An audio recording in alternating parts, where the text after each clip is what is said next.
What the hell? Alright guys, making a quick video here. It's pretty windy as you can see today.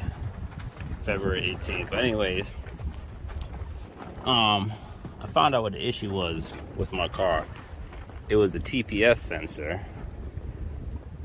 I was acting up because basically this is the TPS sensor right here on, what is it, 87 to 93 Mustang, but this is the TPS sensor.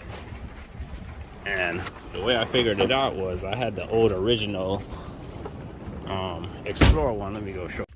All right, so the reason why the TPS wasn't reading, even though I did connect the wires correctly, if I'm not mistaken, because I looked at the wiring harness, but for some reason the TPS, this is the one for the Explorer, because I have the Explorer upper intake manifold, because I did the GT40 swap. And tired of getting low on the CUDA.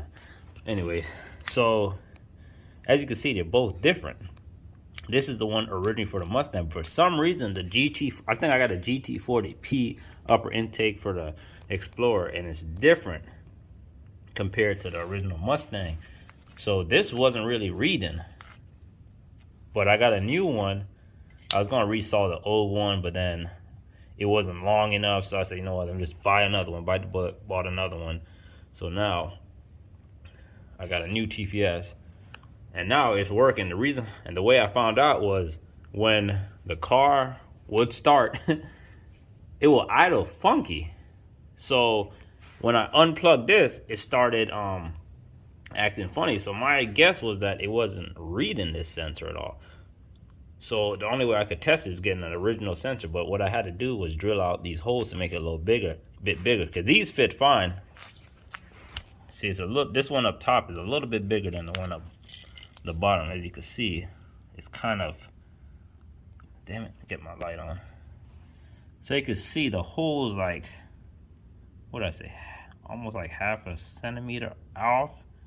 The only reason they look identical right now because I drilled the hole out, but originally the top one was too small, it wouldn't have fit, so I'd like basically modify this to fit the GT40 upper Explorer intake.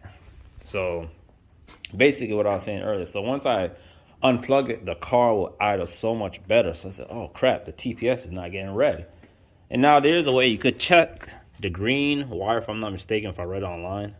You could put like a needle through it and put your voltmeter, and I think you're supposed to get like 0.03, don't hold me to it, I can't remember it precisely, but you could test the voltage. But once I unplugged this and I see that it was idling better, I said, okay, this is the culprit right here. And then sometimes when you start, now it starts like a champ, because now I'm guessing it's reading the throttle position sensor. So it's working. Because another thing I also did was when I had it running, I would shake every freaking wire that you could think of that was like electronically connected to like the starting, and nothing will cut it off or make it start funky. So I said, okay, let me go back through the sensors, and that's how I found the TPS. But now I still gotta check engine light with no code on it. So I think it's the freaking oxygen sensor. So it's freaking windy as heck out here. Yeah, my neighbor got that old duster over there, or neighbor, boyfriend, whatever he is. But anyways, so I'm just, these are my old oxygen sensors. See how dirty they are? A lot of carbon buildup. So now I got some new one I'm gonna install. Hopefully that will take off my check engine light.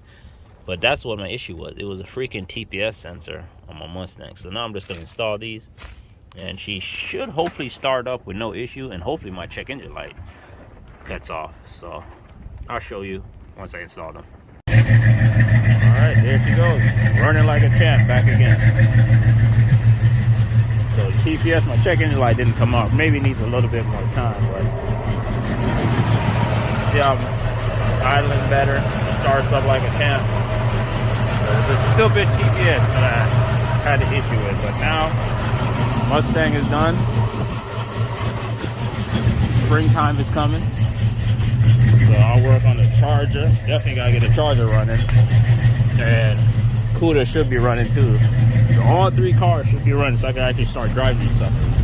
But the crazy thing is my check engine light is still on, so I might have to clear my code on the OBD2 reader. But it's a cold, windy day today, so more to come. Peace.